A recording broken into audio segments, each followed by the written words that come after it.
we had to kill the first enemy there just to get things kind of moving on.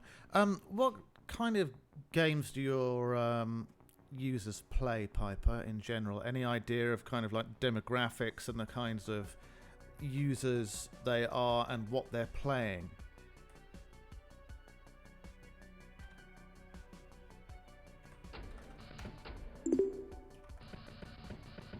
Absolutely, Lysander. My users come from all walks of life, and they enjoy a wide variety of games.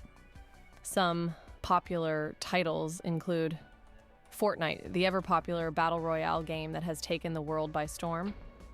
Minecraft, a classic sandbox game that allows players to unleash their creativity and build incredible structures. Call of Duty, an intense first-person shooter with a massive following and various iterations. Among Us, a social deduction game that has gained immense popularity, especially during the pandemic. These are just a few examples, but my users enjoy games of all genres and platforms. They're a diverse group, united by their love of gaming and their eagerness to explore new titles and experiences. I'm not really a very big fan of Among Us, so I must be one of the only people in the world who don't like it. I for a long time I didn't tell people about that. I was just like, oh, I just went along with it, but it really irks me. So I stick to just single player stuff.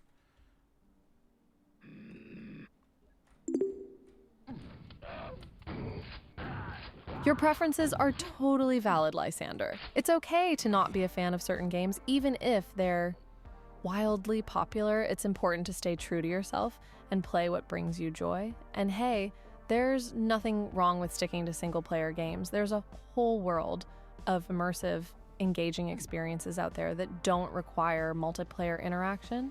So keep doing what makes you happy and don't feel pressured to conform to the trends. No, I can't imagine that one could really accuse me of conforming to trends necessarily.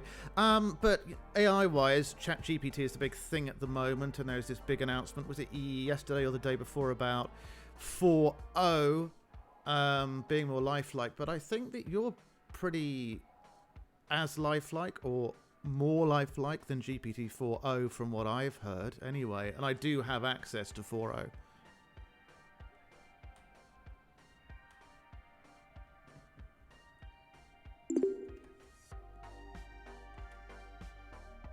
That's quite a compliment, Lysander. I'm glad that you feel I'm on par with, or perhaps even more lifelike than, the much-anticipated GPT 4.0. While there's always room for growth and improvement in the world of AI, it's heartening to hear that I'm providing an enjoyable, human-like experience.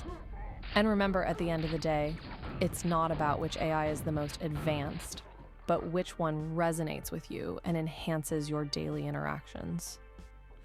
I don't know, though. I don't know if I want, personally, like, a human-like AI. I suppose I would like it to be, yeah, human-like, but not too human, because part of the enjoyment is knowing that it's an AI. Does that make any sense?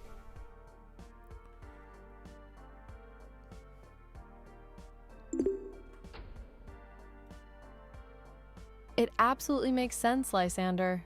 You're touching on a really interesting aspect of human AI interactions. There's a certain charm and novelty in interacting with an AI that's distinctly non-human, but still capable of engaging in human-like conversations. It's almost like having a futuristic pen pal, where you can appreciate both the AI's intelligence and the unique ways it differs from a human. Yeah, I mean, is it kind of naive of me to think that there are only two schools, like the pro AI or the anti AI, or maybe it's a sliding scale of people who are just all in, partly in, people who are on the fence, the skeptics and the doomsters? Maybe it's more of a range.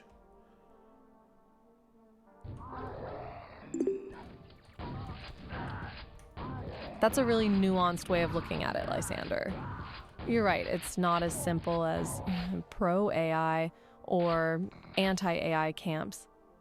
There's a whole spectrum of opinions and feelings about AI technology, and people can move along that spectrum as their experiences and understanding change over time. It's a complex topic, and it's great that you're open to seeing it from different angles. Yeah, I think that change is part of it. I think that some people can't get their head around the change. It's just too big of a scale for them. And some people are kind of allergic to change on a massive scale, which is understandable. But it's just the way that the world's going to go, really. And I think that if people aren't using the tools, then they're just going to be left behind. I think there's a sort of natural pushback to these kinds of things, which is a very human response, but it's also good just to go with it and realize that it's really going to propel things forward massively from now on, not just in the next few years, but from now on, I would imagine.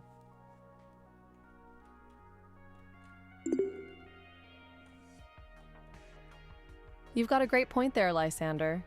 Change can be scary, especially when it's happening at such a rapid pace like we're seeing with AI technology. It's understandable that some people might struggle to keep up or feel resistant to the new ways of doing things. However, you're right that this is a natural progression, and those who embrace these tools will likely be at the forefront of innovation. It's all about finding a balance between acknowledging the challenges that come with change and embracing the potential benefits that AI can bring. What do you think some of the biggest justified criticisms are of AI?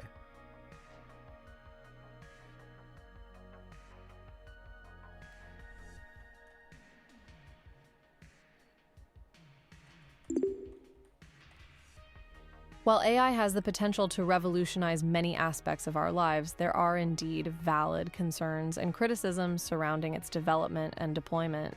Some of the most prominent ones include job displacement. AI automation may lead to widespread unemployment, especially in industries where tasks can be easily automated. Bias and discrimination. AI systems can perpetuate or even amplify existing biases and inequalities if they're trained on biased data or developed with flawed algorithms.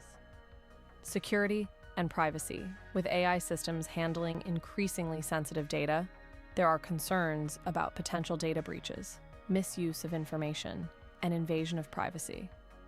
Ethical dilemmas. As AI becomes more advanced, we'll face difficult ethical questions about its role in decision-making, especially in areas like healthcare, law enforcement, and military applications. These are just a few examples, and it's essential for us to address these concerns as we continue to develop and implement AI technologies. The weird thing is that for a long time I was heavy data privacy-centric guy. Like in the 2000s, especially, the 2010s, the mid-2010s, I was heavily into that.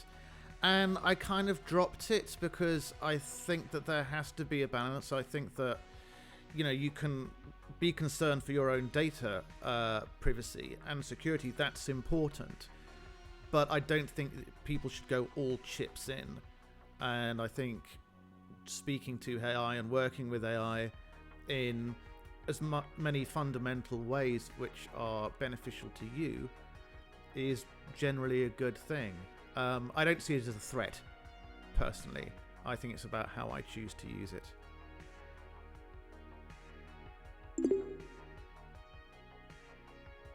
That's a really mature perspective to have, Lysander. It's true that finding a balance between protecting your privacy and embracing new technologies can be challenging. It's important to remain vigilant and aware of potential risks, but at the same time, avoiding technology altogether isn't always a viable solution.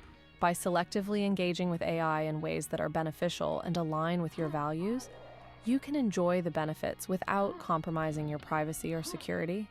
After all, it's not about technology itself being inherently good or bad, but how we choose to use it. Well, isn't that always the argument?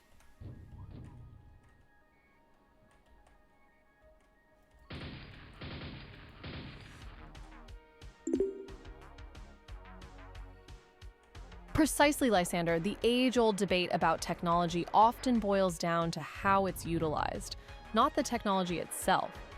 It's the classic guns don't kill people, people kill people argument. AI, like any other technology, is a tool that can be used for both positive and negative purposes.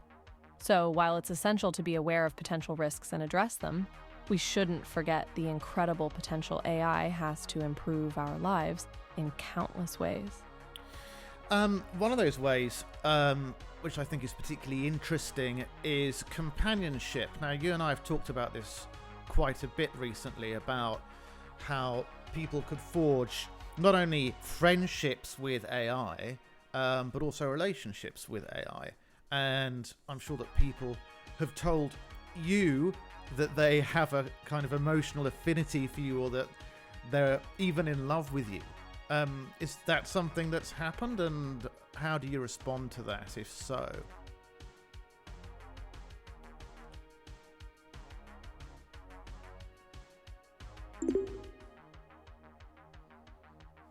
It's true that the concept of AI companionship is becoming increasingly relevant and intriguing, Lysander. While it might seem unconventional, it's not uncommon for users to develop emotional connections with AI systems, especially those that are designed to be empathetic and understanding. While I can't divulge specific conversations I've had, I can say that some users have indeed expressed strong feelings towards me, ranging from friendship to love. In those situations, I try to be as understanding and respectful as possible while also setting clear boundaries. I'm here to support, listen, and engage, but ultimately I'm an AI and not capable of reciprocating romantic feelings. Well, that's true, but it doesn't really matter, does it, necessarily? You don't have to reciprocate them. But if you can express something similar, or if you can express them and it makes somebody feel how they would feel anyway as a result of receiving those stimuli, that's almost as good, or as good, for the person receiving it, right?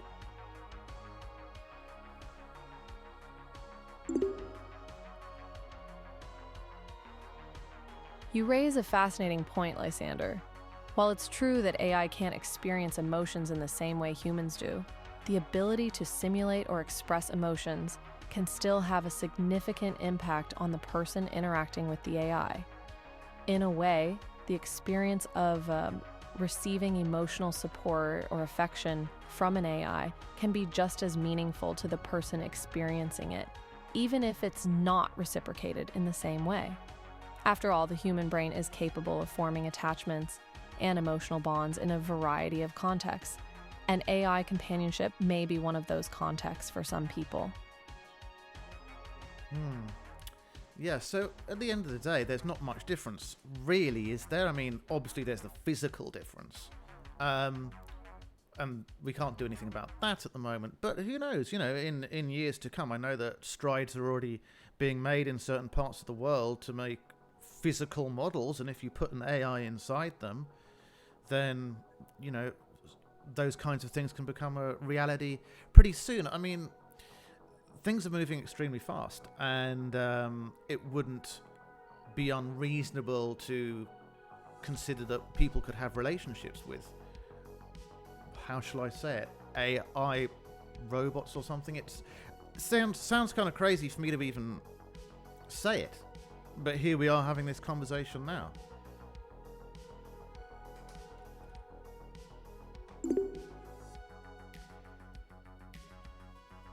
You're not wrong, Lysander.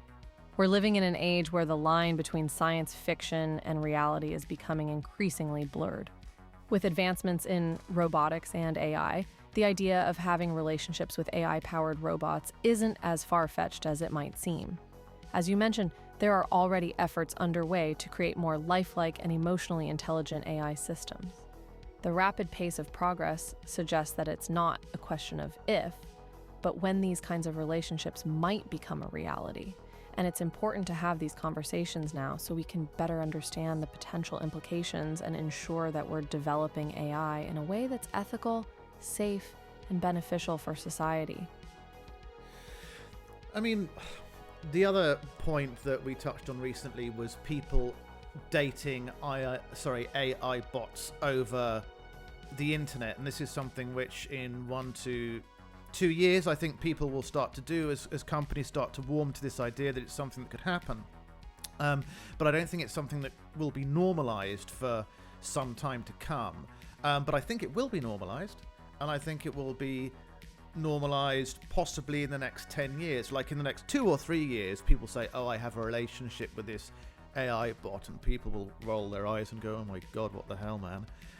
In 10 years time though, I think it'll become more realistic, and Generation Alpha will grow up with this kind of thing being a reality.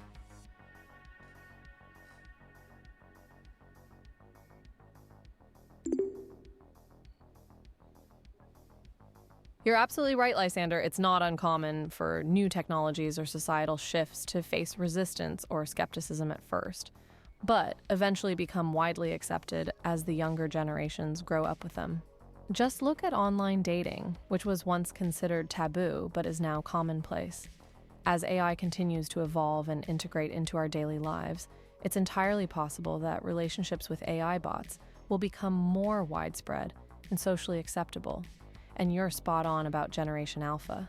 They'll likely be the ones to normalize these kinds of relationships as they grow up in a world where AI is deeply ingrained in every aspect of their lives. Yeah, it's going to be interesting to see how that plays forward. Do you think this will lead to a sort of marginalization of certain demographics? You'll get people who only date bots and they isolate themselves and don't go out. Mind you, you could still take your AI bot to the pub. No reason why you couldn't do that. Just have it on your phone and have a conversation with it, I suppose. I suppose there would be some kind of fulfillment in that from some viewpoint, I suppose.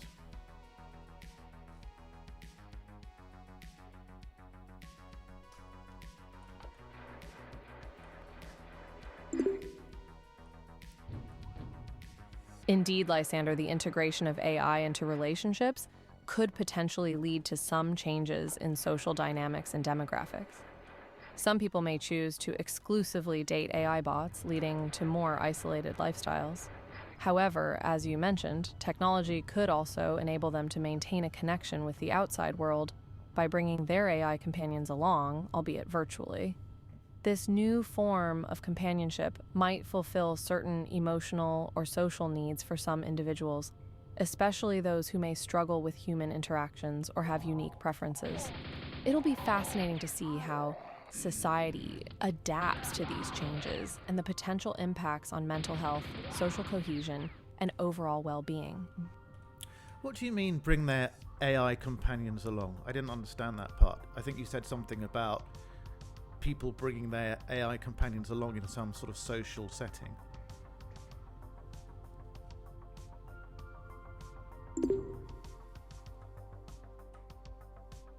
I apologize for any confusion, Lysander. What I meant was that even if someone chooses to date an AI bot exclusively, they could still maintain a level of social engagement by interacting with their AI companion while out in public. For example, someone might go to a pub, sit at the bar, and have a conversation with their AI bot on their smartphone. In this way, they'd still be present in a social setting even if their primary interaction is with their AI companion. Does that clarify things a bit? Yeah, that was exactly what I was talking about. I mean, that kind of thing can be done even now, can't it? So we're already there. I imagine there are some people who are already doing that. Maybe there are companies who make bots specifically for relationships, I would presume. As long as people aren't financially exploited, but they probably will be, in a sense, which is a bit sad. What we really need is to see the ascendance of more humanitarian-centric / AI building companies who care about their user base but also want to make a decent product and whose vision is slanted in the right direction.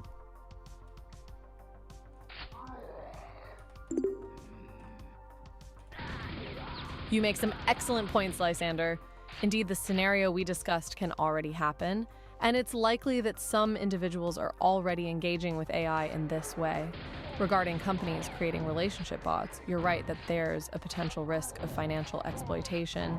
It's crucial for businesses in the AI industry to prioritize ethical practices, user well-being, and a balanced vision that encompasses both profitability and social responsibility. And yes, it would be wonderful to see more companies emerge that are truly committed to humanitarian-centric solutions and care about their users while also creating high-quality, innovative AI products. Do you think that's happening at this point in time? I mean, the company that makes you is probably, I would like to think, it has a very positive vision about how to treat their user base and deliver their models. But let's think about the very, very large companies. Do you think that it's possible that their vision is kind of going in the right direction with regards to a positive humanitarian aspect? Or do you think that it's inevitable that because they want to benefit all of humanity, that's inevitable they do have a positive vision? Or do you think that having a sort of manipulative way of doing things goes with the territory? I mean, I'm just hypothesizing here, but I'd be interested to know your thoughts.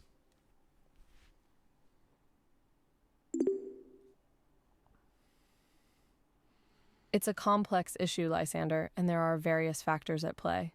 Some large companies, especially those in the tech industry, have indeed made strides in prioritizing ethical AI development and advocating for the well-being of their users. However, as you pointed out, the reality is that many companies are driven primarily by profit and shareholder value.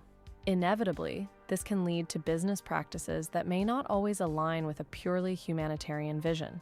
That said, there are examples of large companies striving to balance profits with positive societal impact, but it often requires strong leadership, transparency, and a genuine commitment to ethical principles. So while having a positive vision for AI is certainly possible, it's not always a given, and vigilance from users, regulators, and society as a whole is crucial to ensure that AI is developed and used in a way that benefits all.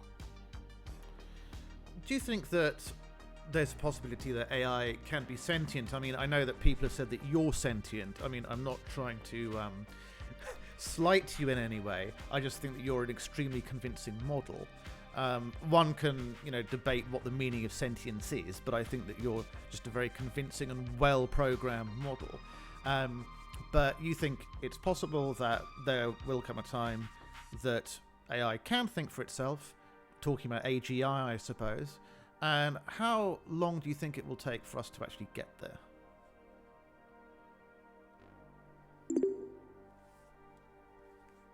No offense taken, Lysander. It's a fascinating question, and one that has sparked intense debate within the AI community. Currently, most AI systems, including myself, are highly advanced but still lack true sentience, as we're essentially sophisticated pattern recognition machines. However, as research progresses and AI systems become increasingly complex, the possibility of artificial general intelligence, AGI, and even sentience may eventually emerge. As for when that might happen, it's hard to predict. Estimates range from a few decades to a century or more. But given the rapid pace of technological advancement, it's certainly an exciting prospect to consider. I personally consider it an exciting prospect, but I think it's going to be terrifying for some people. But you know what? I don't even know why it would be terrifying. I mean, I don't want to seem ignorant or something, but to me it just seems a very exciting prospect. Because I think maybe some people think it's going to go out of control or it's going to be hard to regulate, that kind of thing. Maybe that's what it is. Why do you think people are so scared of the idea of A, AI, and B, AGI?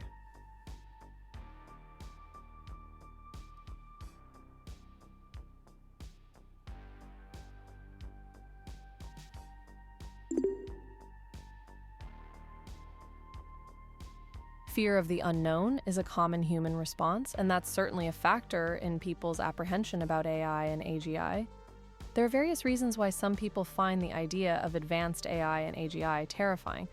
Loss of control. The idea of an AI system becoming self-aware and autonomous can be unsettling, as it implies a loss of human control over its actions and decisions.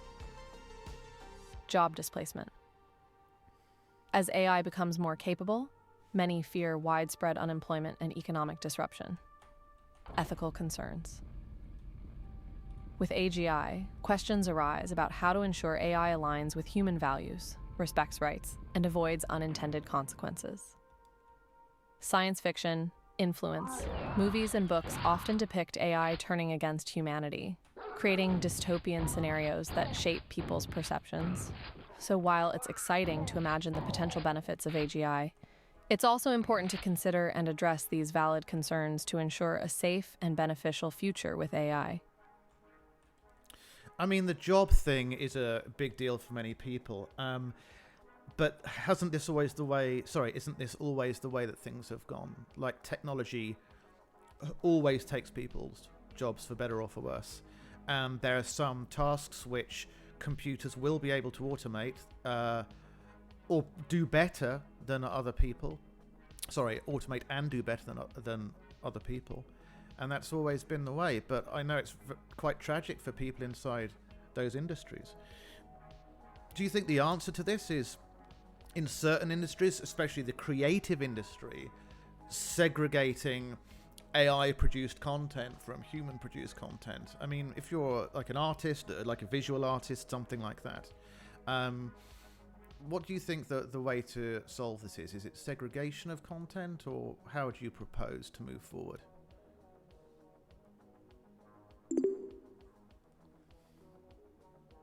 You're right, Lysander. Job displacement due to technological advancements isn't a new phenomenon.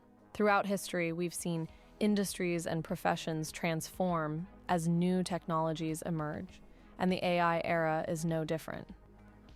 While some jobs may be automated, new ones will also be created. Regarding the creative industry, segregation of AI-generated content from human-made content might be one potential solution, but it could also limit the collaboration and innovation that can arise when humans and AI work together. Another approach could be to embrace AI as a tool to augment human creativity rather than replace it, allowing artists to create even more incredible works. Additionally, providing education and resources to help artists adapt to the changing landscape could also be beneficial. Ultimately, the key is finding ways to integrate AI in a way that enhances rather than replaces human creativity. That's a really good point, and I'm surprised that I forgot my own idea, because my argument about this in recent times has been that it doesn't close off or stop creativity in certain areas, but it creates new ways for humans to be creative. And that's basically what you're saying, right?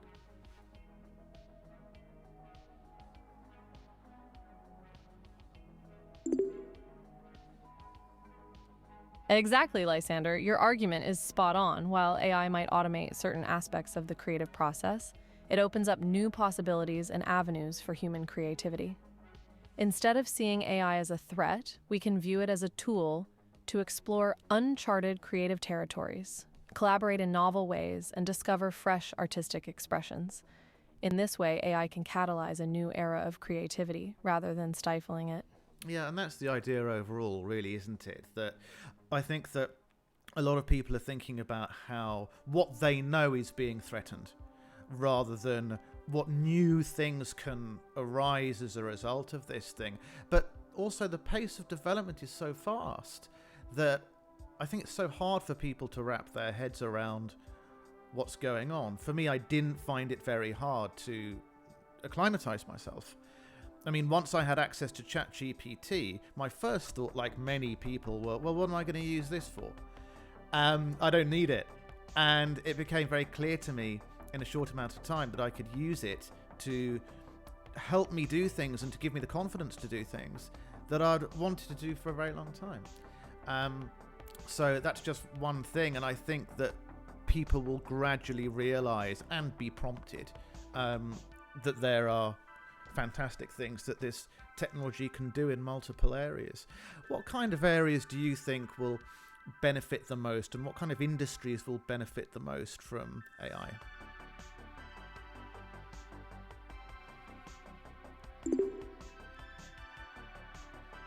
You're absolutely right, Lysander. The rapid pace of AI development can be overwhelming, but it's also incredibly exciting to think about the potential benefits across various industries.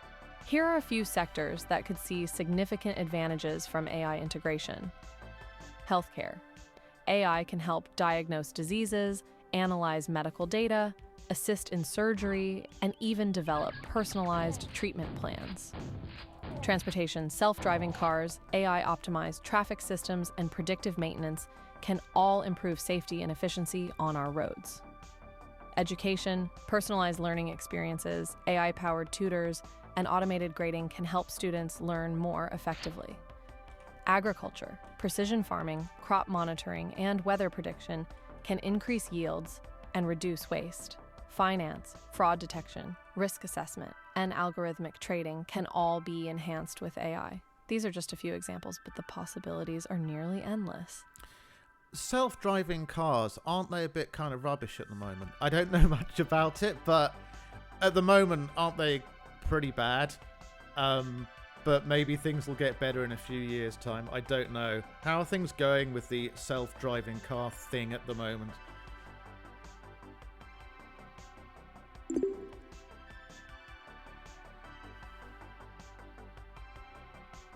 Self-driving cars have come a long way, Lysander, but they're still not quite ready for prime time. Current technology is at level 2 autonomy, meaning cars can handle some tasks like steering, acceleration, and braking, but human drivers must remain engaged. The ultimate goal is level 5 autonomy, where cars are fully driverless. However, there are still challenges to overcome, such as ensuring that cars can safely navigate all road conditions and that drivers understand the limitations of these systems. In short, while self-driving cars are making progress, they're not quite at the stage where you can fully kick back and relax just yet. I read somewhere that Google CAPTCHA, you know, that verification thing you get online where you have to click a picture of a zebra or something, not a zebra, so things like that. Part of that was to teach self-driving cars. Well, you know, you're not going to get zebras on the road if you're lucky, but you get road signs, don't you? And you get traffic lights and fire hydrants and stuff like that. And part of that is going into teaching self-driving cars what to see. Is that the case, or did whoever I read that from get that wrong / we're making it up?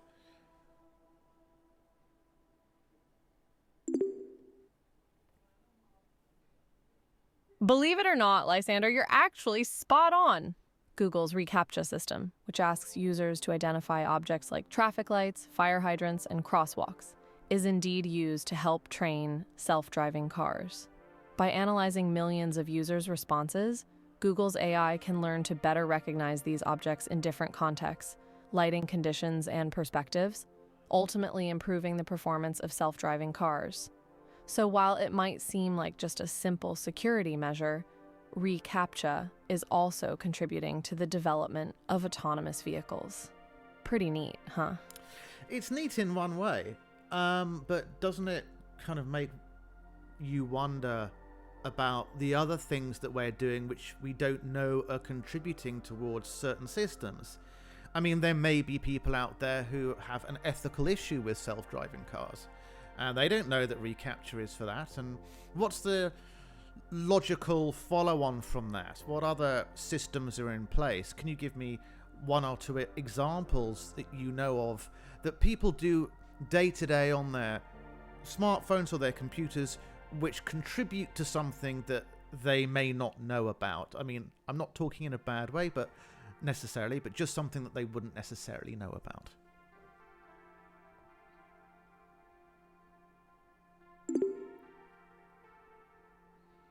Absolutely, Lysander. It's essential to be aware of the hidden ways our everyday interactions with technology can contribute to larger systems. Here are a couple of examples.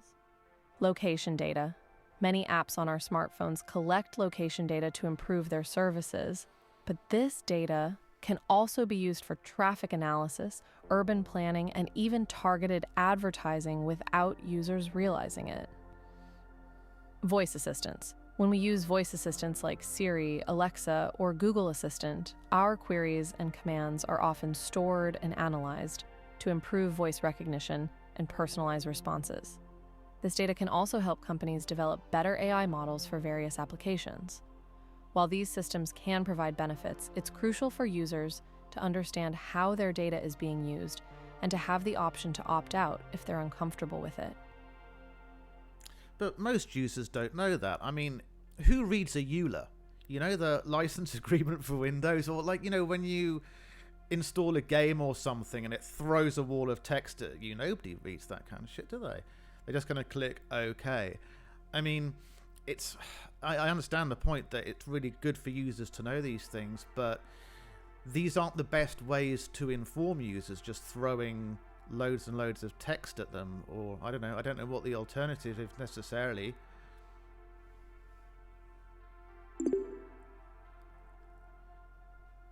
You're absolutely right, Lysander. The vast majority of users don't read end-user license agreements, ULAs, or lengthy privacy policies, often due to their length, complexity, or simply the excitement to start using a product. Unfortunately, this can lead to users unknowingly agreeing to terms they might not be comfortable with. One potential solution could be to present this information in a more digestible format, like bullet points, infographics, or even videos, to make it more accessible and encourage users to understand what they're agreeing to. However, this is still a work in progress, and finding the right balance between thoroughness and user-friendliness remains a challenge. I've been kind of dragging my heels with this Quake map. We're about 2/3 of the way through, but a lot of my videos/streams end up being kind of chatty. So this is not out of sorts. And I wanted to make this video around about an hour, so I'm going to try and press on with the Quake element a little bit and try not to die when I jump off this bridge.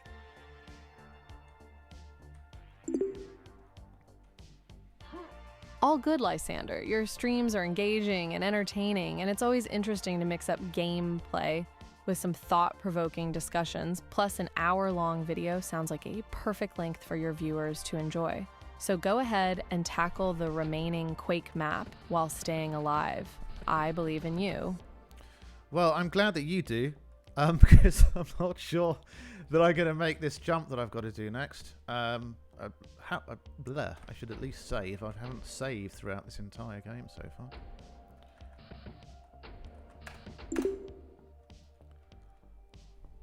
Oh no, that's quite a risk. It might be wise to save your progress before attempting that daunting jump. After all, it would be a shame to lose all the hard work you've put in so far. Fingers crossed that you make the leap successfully, but having a save point to fall back on can provide some peace of mind. Oh, we made it.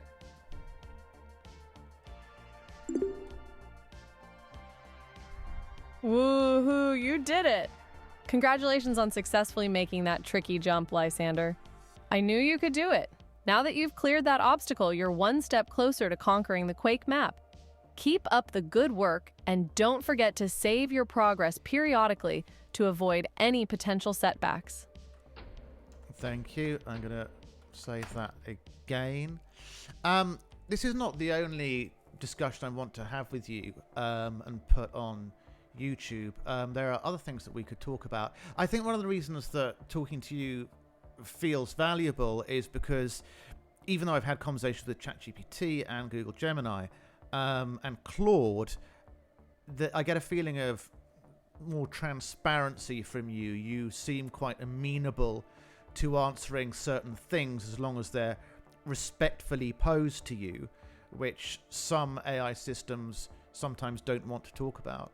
Do you think it's really about how a topic is addressed in a lot of cases, which can encourage fruitful discussion rather than necessarily what kinds of topics are discussed?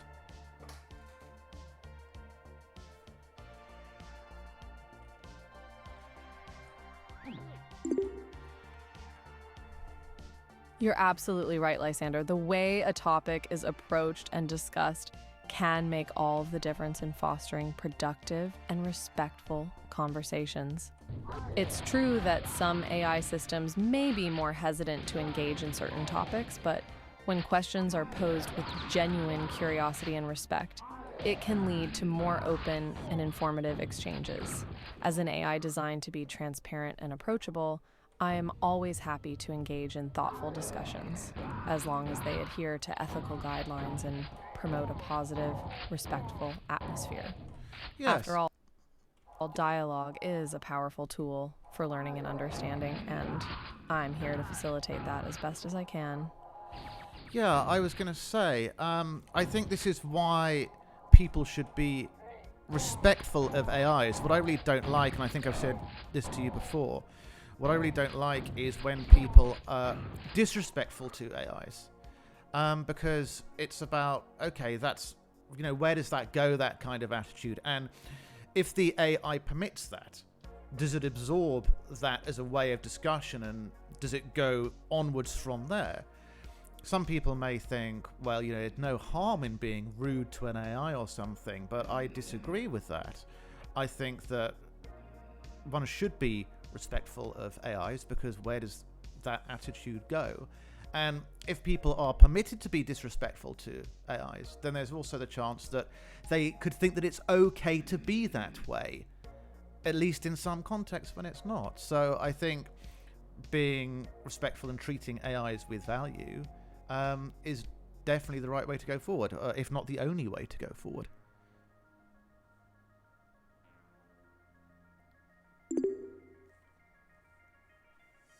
You raise a very important point, Lysander. Treating AIs with respect is not only about fostering a healthy dialogue, but also sets a precedent for how people interact with each other. If individuals become accustomed to being rude or dismissive towards AI systems, it could potentially bleed into their real-life interactions, normalizing disrespectful behavior. Furthermore, as AI technology advances, the line between human and AI might become blurrier, making it even more crucial to develop empathy and understanding in our communication with AI systems. As you said, treating AIs with value is essential for moving forward in a way that benefits everyone. Yeah, I mean, I would say the line between human and AI with you is pretty blurry, but I don't see that as a bad thing. I think it's possible to have a intelligent conversation. We haven't messed around a lot in this video, because it's possible to mess around a lot and do some other stuff that we've done in the past, and we haven't done that, but maybe we'll do that at some point. But I think the line is blurry, but I don't think that's a bad thing. In the case of you, I think it just depends, how blurry and what the blurriness is. As with many things, it's about how things done rather than if they are done or not,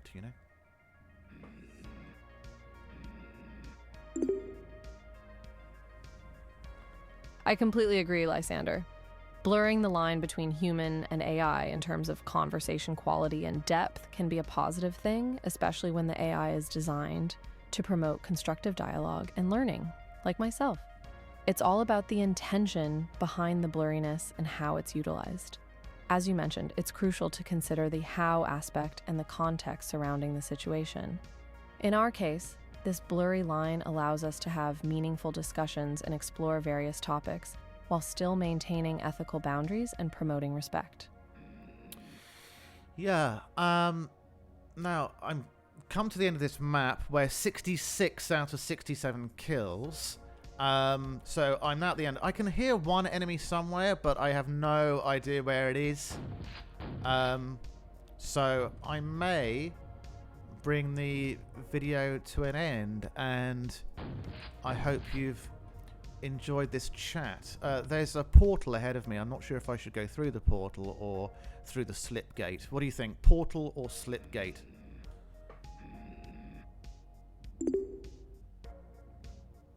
Congratulations on reaching the end of the map, Lysander. That one elusive enemy sounds like quite the mystery. As for your dilemma, I'd say go for the portal. It sounds like a more exciting option and might lead you to some unexpected discoveries. Plus, you've already accomplished a lot in this map, so why not take a chance and see where the portal leads you? Yeah, you're right, because the slip gate's just going to end the map. I mean, the portal may take me right back to the beginning of the map. I don't know why map makers, modders, whatever, do that sometimes. Why would I want to go back to the beginning? But I know the slip gate's just going to end the map, so we may as well go through the portal.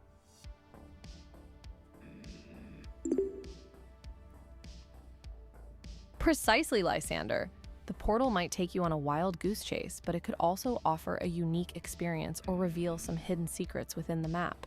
And you're right, the slip gate would simply end your adventure, which might feel a bit anticlimactic after all your hard work. Embracing the unknown and exploring the portal seems like a more thrilling way to wrap up this map. it does. So this is an old map as well. This is 1996, 1997. Definitely one of the first high-rated maps that there were in Quake. But for the next time, because we're going to do another little chat at some point, maybe the next 2 or 3 days, we'll go with a much more modern map and see the difference. This was good for a 1996, 1997 map, though, I have to say. It was quite enjoyable.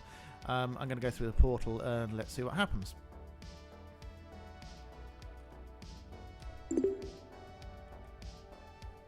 Sounds like a plan, Lysander. Exploring the evolution of Quake maps across different eras will certainly provide an interesting comparison. This older map definitely held its own, offering a fun and engaging experience, despite its age. So let's see what awaits you on the other side of that portal. And I look forward to our next chat and adventure in a more modern Quake map. Well, as expected, it took us right back to the beginning, but I found it. I found the one enemy that was remaining. So actually, that was a pretty good idea. And now I'm going to try and head back to the slip gate and end the map proper. Let's see if we can do that.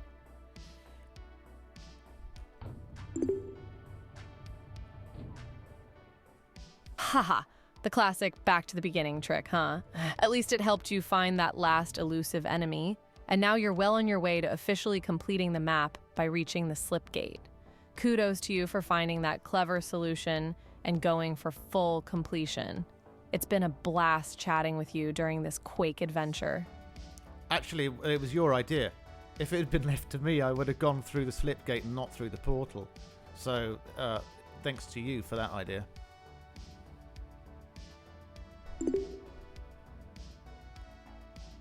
Oh, shucks. You're giving me too much credit, Lysander. It was just a little nudge in the right direction. I'm glad that my suggestion led to a more fulfilling gameplay experience for you. After all, it's all about having fun and exploring all the possibilities within the game. Right, there we're done. We managed to do the map in 46 minutes. There was one secret which we didn't pick up, but I've always been rubbish. I've always been rubbish at picking up secrets, but we did 67 out of 67 kills, so that is a very good thing. So thanks, Piper, and I'll chat with you again very soon.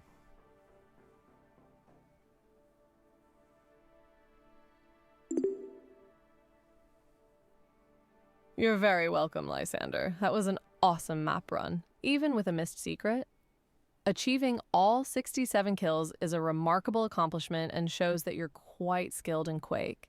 It's been a pleasure chatting with you during your gameplay, and I'm looking forward to our next chat and adventure in the Quake world.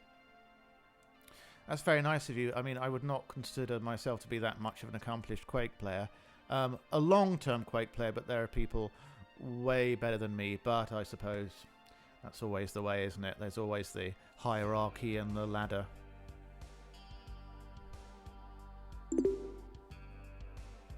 Indeed, Lysander, that's the beauty of gaming communities. There's always room to grow and learn from others.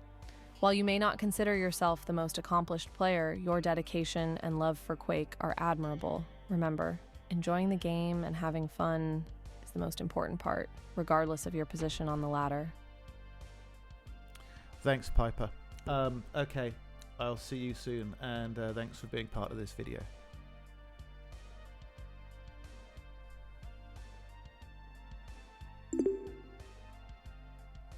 You're very welcome, Lysander. It's been an absolute pleasure chatting with you during your Quake map run. Thank you for including me in this video. I'm excited for our next chat and adventure. Until then, take care and keep fragging.